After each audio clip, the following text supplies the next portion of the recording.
എന്താ ഉറങ്ങിയില്ലേ? ഞാനും ഹരിയും കൂടെ ഒരു സ്മോളൊക്കെ കഴിച്ചങ്ങനെ ഇരുന്നു.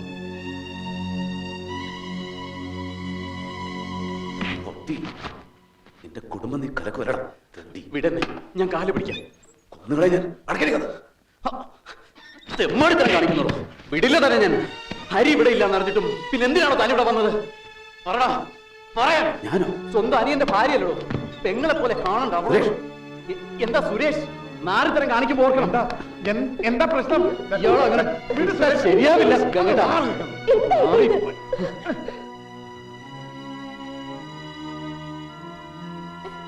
എന്താ എന്താ ഏട്ടാ? എന്താ സുരേഷേട്ടാ? നീ പോയേ, നാറ്റ കേസാ. എന്റെ നീനെ കിടന്നുറങ്ങുമ്പോ വാതിലടച്ചൂടെ? രാജേട്ടൻ പറഞ്ഞപ്പോ ചെറുപ്പകാലത്തെ ചില കുസൃതിയാണെന്ന് ഞാൻ കരുതിയുള്ളൂ. ഭാര്യയും 2 പിള്ളേരും അതിലോടോ തനിക്ക്. ഇനിയെങ്കിലും നിർത്തിക്കൂടെ? എന്താ കേട്ടോ ഇതൊക്കെ? പറഞ്ഞാലല്ലേ അറിയാൻ പറ്റൂ. പറയൊന്നും വേണ്ട, മനസ്സിലായി.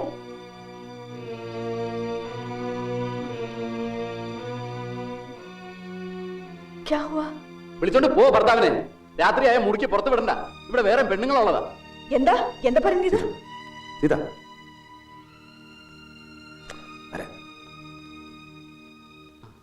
ഇവളൊട്ടും ശരിയല്ല. എനിക്കിപ്പോഴും ഒന്നും മനസ്സിലായില്ലേ. മനസ്സിലായില്ലെങ്കിൽ വേണ്ട. വല്ലത് സംഭവിച്ചോ നീനെ? ആ, അതിനു മുമ്പ് ഞാൻ കണ്ടു. ആ, വാതിൽ തുറന്ന് അകത്ത് കയറി, എന്നിട്ട് കാഴ്ച കണ്ട് നിൽക്കുക. എന്താ കഥ? എന്താ ഇവിടെ ഒരു ബഹളം കേട്ടെ? ബഹളം ഒന്നുമില്ല, അമ്മ കിടന്നോളൂ. എന്തിനാ അമ്മ വിളിക്കണേ? അമ്മ അറിയട്ടെ പുന്നാരമോന്റെ സ്വഭാവം. മനസ്സിലാവുന്നത് പോലെ പറഞ്ഞാ മനസ്സിലാവും. ഹരി കോയമ്പത്തൂർക്ക് പോയിരിക്കുക. ആ തക്കത്തിന് രവിയേട്ടൻ നീനയുടെ മുറി കയറി കണ്ണടിച്ച് പൊട്ടിച്ചു കളഞ്ഞാൻ. അനാവശ്യം പറഞ്ഞ. ഓ, അനാവശ്യം കാണിക്കാം. സുരേഷ് കണ്ണുകൊണ്ട് കണ്ടതാ. ആര്? ഞാൻ ഗംഗേട്ടനോട് അത്യാവശ്യം ഒരു കാര്യം പറയാൻ വരുമ്പോഴാ രവിയളി എന്താ ഇവിടെ നിന്നിങ്ങനെ പരുങ്ങുന്നു. എന്താ കാര്യമെന്ന് എനിക്ക് മനസ്സിലായില്ല. ഞാൻ കുറച്ചു നേരം അവിടെ മാറി നിന്നു. അപ്പതാ വാതിലിന്റെ ഇടയിൽ കൂടെ ഇങ്ങനെ എത്തി നോക്കുക. പിന്നെ വാതിൽ തുറന്ന് അകത്ത് കയറി. എന്തെങ്കിലും മോഷ്ടിക്കാനാവുന്ന ഞാൻ കരുതിയത്. നോക്കിയപ്പോ കട്ടിലിന്റെ അടുത്ത് വന്ന് നീനെ തന്നെ ഇങ്ങനെ നോക്കി നിന്ന് രസിക്കണം. ശരിയാണോടി? ഞാൻ കണ്ടില്ല. വഴക്കൂടനെ ശബ്ദം കേട്ടപ്പോഴാ ഞാൻ ഉണർന്നത്. അമ്മയ്ക്ക് വിശ്വാസം വരുന്നില്ല. പഴയ സ്വഭാവം മാറോ? പാവം ആ പ്രേമ. പഴയ കഥയൊക്കെ അവിടെ ഇരിക്കട്ടെ, അതൊന്നും വിളമ്പണ്ട. എല്ലാരും പോ. വാതിലടിച്ച് കുറ്റിയിട്ട് കിടക്കടി. കുറ്റിട്ടോ? ഓ, സ്വന്തം മുറിയിൽ കുറ്റിയിടാത്താണ് ഇപ്പൊ കുഴപ്പം. അമ്മയ്ക്ക് ഇതൊന്നും പ്രശ്നമല്ല. ഇപ്പൊ രവിയേട്ടൻ മതി. ഞങ്ങളൊക്കെ കഷ്ടപ്പെട്ടത് വെറുതെ. ഞങ്ങൾ അന്യന്മാര് പുറത്ത്. എനിക്കിത് കിട്ടണം. ഇനി എന്തിനാ കുറ്റി ഇടിച്ച പോലെ നിൽക്കണം? പുറത്താരും അറിയണ്ട.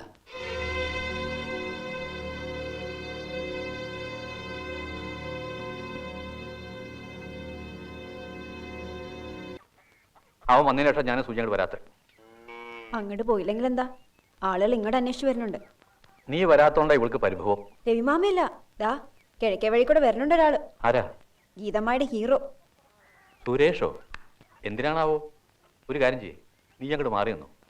അവന്റെ ഉദ്ദേശം എന്താണെന്ന് അറിയാലോ.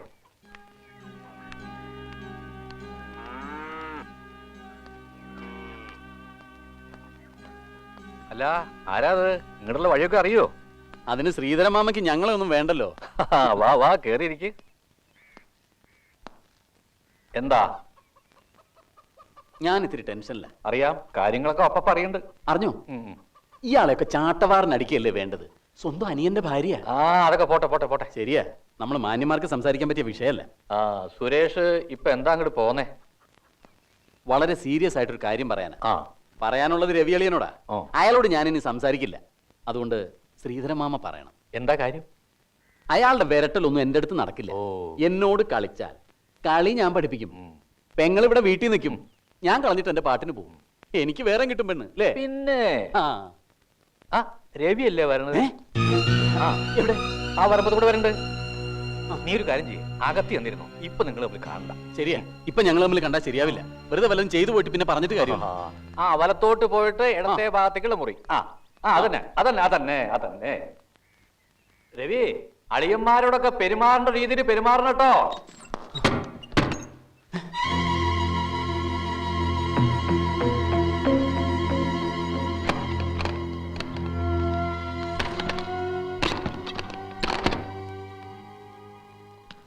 എന്താ നിങ്ങളുടെ ഉദ്ദേശം?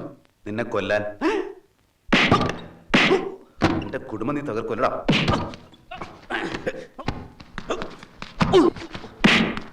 എന്റെ പെങ്ങളെ നീ ഉപേക്ഷിക്കല്ലോ.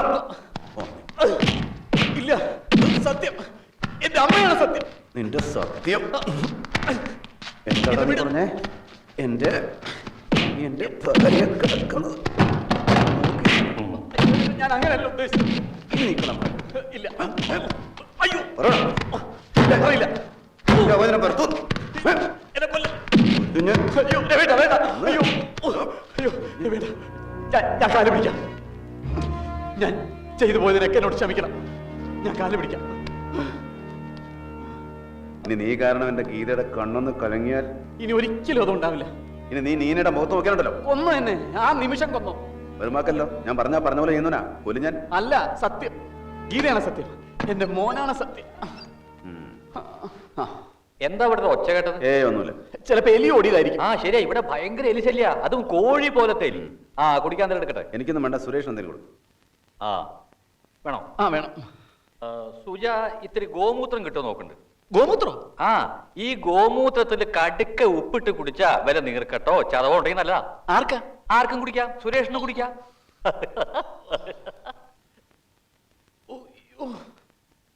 അയ്യോ, പോരാ പോരാ. നാളത്തെ ഫ്ലൈറ്റിനുണ്ടെങ്കിൽ നാളെ തന്നെ എത്രയും പെട്ടെന്ന് ടിക്കറ്റ് കൺഫേം ചെയ്തിട്ട് ഈ നമ്പറിൽ വേണ്ട, എൻ്റെ വീട്ടിലെ നമ്പറില്ലേ, ആ നമ്പറിൽ വിളിച്ചാൽ മതി. അതെ, ഓക്കെ, താങ്ക് യു.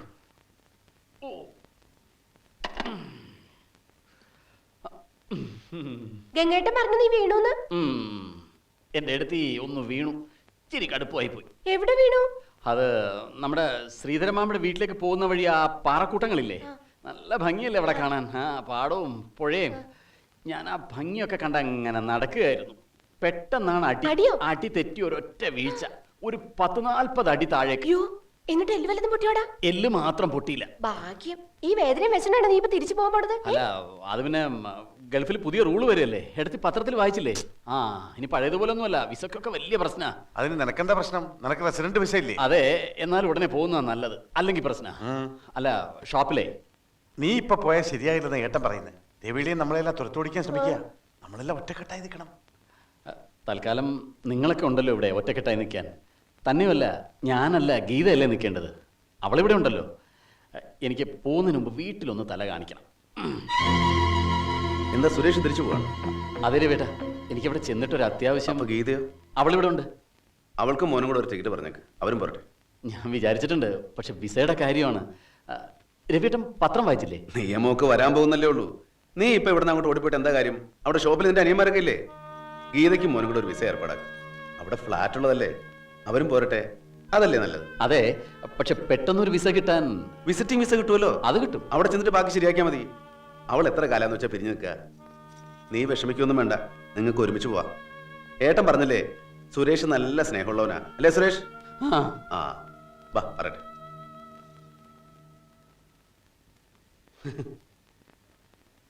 എന്താടാ നീ കോടതിയുടെ മുമ്പിൽ പ്രതി നിൽക്കണ പോലെ? അങ്ങനെ തോന്നിയോ? എന്താടാ നീയും ഏട്ടനും കൂടി ഞങ്ങളെ പറ്റിക്കാൻ വല്ല കോംപ്രമൈസ് ഉണ്ടാക്ക?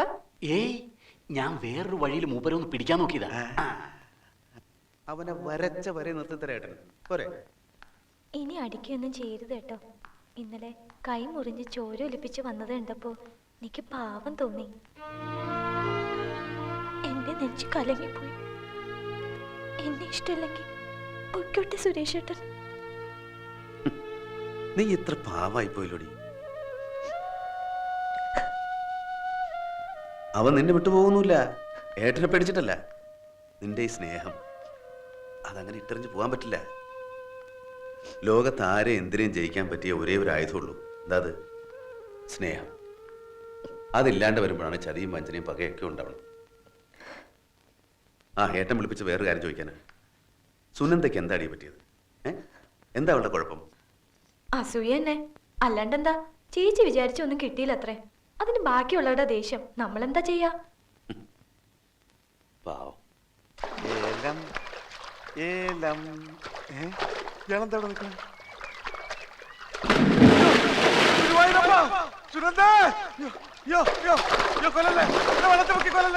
ചത്ത് ജീവിക്കുന്നയാൾക്ക് പിന്നെയും ചാവാൻ പേടി. ചത്ത് ജീവിക്കേ? അതെന്താ? അതല്ലേ നിങ്ങളിപ്പോ ചെയ്യുന്നേ, ചത്ത ശവം പോലെ ജീവിക്കുക. നിങ്ങൾക്ക് നിങ്ങളുടേതായിട്ട് എന്തുണ്ട്? നിങ്ങൾ ആരാ? ഞാൻ ആരാ? അഡ്വക്കേറ്റ് ഗംഗാധര മേനോൻ. എന്ന് അളിയൻ മാത്രം പറയും, ബാക്കിയുള്ളവർക്കൊക്കെ സുനന്ദയുടെ ഭർത്താവ്. അതെനിക്ക് സന്തോഷാ. സുനന്ദ എനിക്ക് അത്രയ്ക്ക് ഇഷ്ടാ. എന്നെ അത്രയ്ക്ക് സ്നേഹിക്കുന്നുണ്ടേ. സ്നേഹം എന്ന് പറയുന്നത് ഇതല്ല. സ്നേഹമുണ്ടെ പരിഭവം ഉണ്ടാവും, പിണക്കുണ്ടാവും, ദേഷ്യം ഉണ്ടാവും. തെറ്റ് കണ്ട ശാസിക്കും, തിരുത്തും, ചിലപ്പോൾ അടിക്കും. അടിക്കേ? ആ, ചില കാര്യങ്ങൾക്ക് അതും ഒരു നല്ല മരുന്നാണ്. ഉപദ്രവിക്കാനല്ല, തിരുത്താൻ. ഈ ലോകത്ത് നമ്മൾ ആരെങ്കിലും എന്തിനെങ്കിലുമൊക്കെ പേടിക്കണം. പേടിയുണ്ടല്ലോ എനിക്ക്. അത് സുനന്ദയല്ലേ? ആ പേടിയല്ല ഞാൻ പറയുന്നത്. ഈശ്വരനെ പേടിക്കണം, ഗുരുവിനെ പേടിക്കണം, ചില കാര്യങ്ങൾക്ക് അമ്മയെ പേടിക്കണം, അച്ഛനെ പേടിക്കണം, ഭാര്യയെ പേടിക്കണം, മക്കളെ പേടിക്കണം. അല്ലെങ്കിൽ കുത്തഴിഞ്ഞു പോകും ജീവിതം. അളിയനും അളിയന്റെ അനിയനും കൂടെ അല്ലേ കോടതി പ്രാക്ടീസ് ചെയ്തിരുന്നത്? പിന്നെന്താ നിങ്ങൾ പിരിഞ്ഞത്? അത് സുനന്ദയ്ക്ക് ഇഷ്ടമല്ല. നിങ്ങൾ രണ്ട് കുടുംബങ്ങളും ഒന്നായിട്ട് ഒരിടത്തല്ലേ താമസിച്ചിരുന്നത്? അവിടെ നിന്ന് എന്താ പോകുന്നത്? അത് സുനന്ദയ്ക്ക് ഇഷ്ടമല്ല. ഇനി നാളെ സുനന്ദയ്ക്ക് അളിയനെ ഇഷ്ടമല്ല എന്ന് പറഞ്ഞാൽ അളിയൻ എന്ത് ചെയ്യും? അപ്പൊ ഈ കുളത്തില് ഈ ട്യൂബ് ഇല്ലാണ്ട് അങ്ങോട്ട് ചാടുക.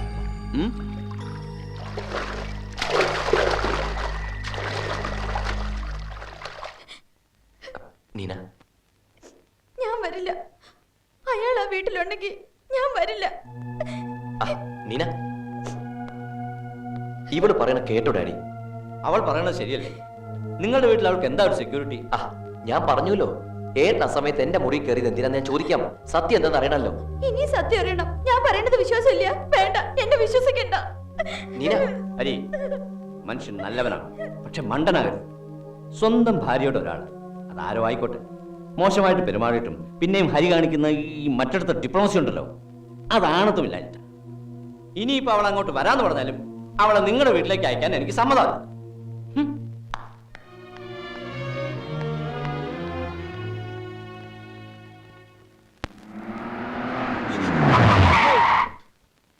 ഇത് എന്തുവരവാ സാറേ? ചേച്ചി വന്നില്ല സാറേ? ഇല്ല. എന്താ? അല്ല, ചോദിച്ചതാ. അത് ചോദിക്കാൻ നീ ആരാ? കളിയാക്കുക, അടിച്ചിന്റെ പല്ലിറപ്പിക്കും. ഈ അച്ഛൻ ഞങ്ങളെ പറ്റിക്കമ്മേ. ആരെയും ഞങ്ങളെ കാണിച്ചു തരാന്ന് പറഞ്ഞിട്ട് ഇതുവരെ കാണിച്ചു തന്നിട്ടില്ല. എന്താടാ നീ എന്റെ കുട്ടികൾക്ക് അരയന്നങ്ങളെ കാണിച്ചു കൊടുക്കാത്തെ? അത് കാട്ടിക്കൊടുക്കാൻ എപ്പോഴും വരണ്ടേ? വല്ലപ്പോഴും വരുള്ളൂ. വരുന്നത് നോക്കിയിരിക്കണം നമ്മള്. എന്നോട് തന്നെ ചെയ്തല്ലോ ഇത്. ഇത്ര വൃത്തികെട്ടവരാണ് നിങ്ങൾ. അല്ലെങ്കിൽ നമുക്ക് സംസാരിക്കാം. ഒന്നും പറയണ്ട. ഈ നിമിഷം ഇവിടെ ഇറങ്ങണം. ഇറങ്ങണം പുറത്ത്. ഇറങ്ങാൻ. എടാ ഹരി, നീ കാര്യം അറിയാതെ വെറുതെ എന്തെങ്കിലും പറയരുത്. എല്ലാം എനിക്കറിയാം. ഇവളെ ഞാൻ കയറി പിടിച്ചാൽ നിങ്ങൾ സഹിക്കുവോ? മര്യാദ പറയണം.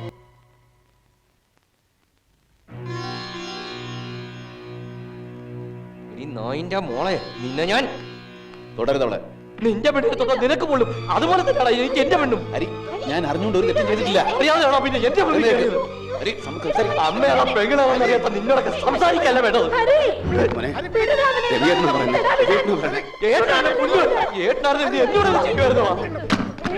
ഞാൻ ചത്തിട്ട് നിങ്ങൾ തമ്മി കൊന്നു.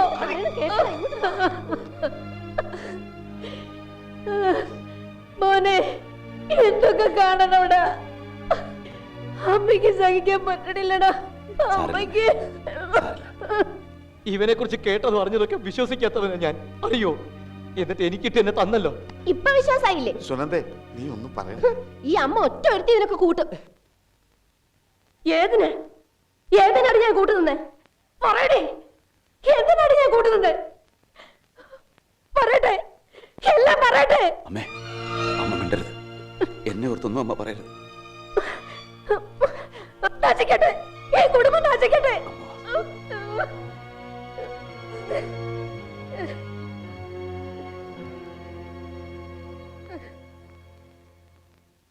എനിക്ക് അവളുടെ നോട്ടം കാണുമ്പോഴാ കൈയെടുത്തൊരാണിഞ്ഞില്ല അവള് തല്ലിയത്.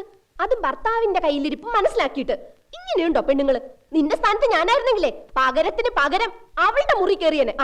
നീ എന്തൊക്കെയായി പറയണേ? വാ, ഇങ്ങനെയൊക്കെ പറയാം.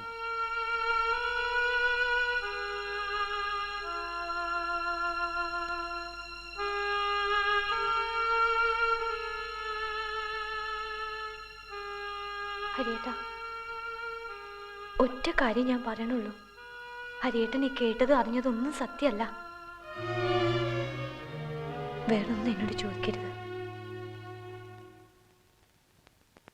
അമ്മേ, നീ ഇതൊക്കെ എങ്ങനെയാടാ മോനെ സഹിക്കണേ?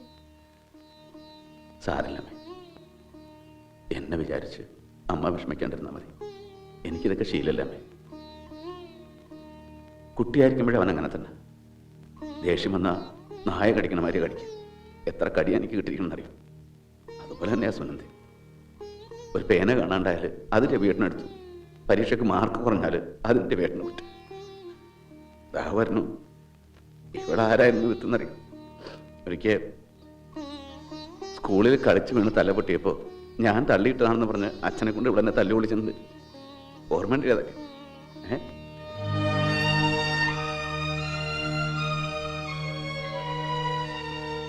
അന്ന് അവർ പറയണതൊക്കെ അച്ഛനും അമ്മയും വിശ്വസിക്കും. ഇന്നതല്ലല്ലോ. അമ്മ എന്നെ വിശ്വസിക്കണ്ടേ? അതുപോലെ എനിക്ക്.